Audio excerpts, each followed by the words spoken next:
بسم اللہ والصلاۃ والسلام علی رسول اللہ وبعد۔ محترم بھائیوں اور بہنوں، کرونا وائرس سے بچاؤ کے لیے صفائی اور ستھرائی کی بڑی اہمیت ہے۔ جیسا کہ اطباء کہتے ہیں کہ اپنے ہاتھ کو بار بار پانی اور صابن سے دھلتے رہیں۔ آج ریسرچ کے ذریعہ ان کو معلوم ہوا کہ صفائی ستھرائی کی وجہ سے ہم وائرس سے بچے رہیں گے۔ آج سے 1450 سال پہلے ہمارے حبیب نے صفائی اور ستھرائی کی بڑی اہمیت بتائی تھی۔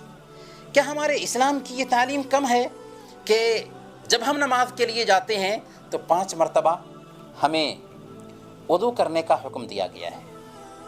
اللہ کے نبی صلی اللہ علیہ وسلم نے کیا تعلیم دی تھی؟ ایک حدیث سنیے، صحیح مسلم کی روایت ہے۔ حضرت جابر بن عبداللہ رضی اللہ تعالیٰ عنہ بیان فرماتے ہیں کہ میں نے اللہ کے رسول صلی اللہ علیہ وسلم کو فرماتے ہوئے سنا، غط الاناء واوقوا السقاء فإن في السنة ليلة ينزل فيها الوباء فإن في السنة ليلة ينزل فيها وباء لا يمر بإناء ليس عليه غطاء أو سقاء ليس عليه وكاء إلا نزل من ذلك الوباء إلا نزل فيه من ذلك الوباء، کہ اپنے برتنوں کو ڈھانک کر رکھو اور مشکیزے کے منہ کو بند کر دو، کیونکہ سال میں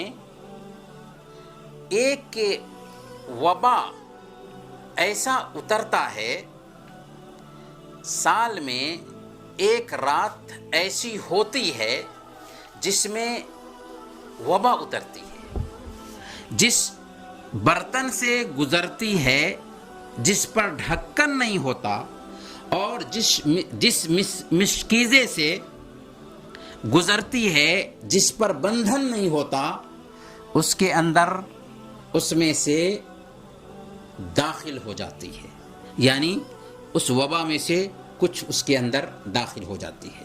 اس حدیث کو نقل کرنے کے بعد امام ابن قیم رحمۃ اللہ علیہ زاد المعاد میں لکھتے ہیں، وَهَذَا مِمَّا لَا تَنَالُهُ عُلُومُ الْأَطِبَّاءِ وَمَعَارِفُهُمْ، اور یہ بات ڈاکٹروں کے علم اور ان کی جانکاری سے پرے ہے۔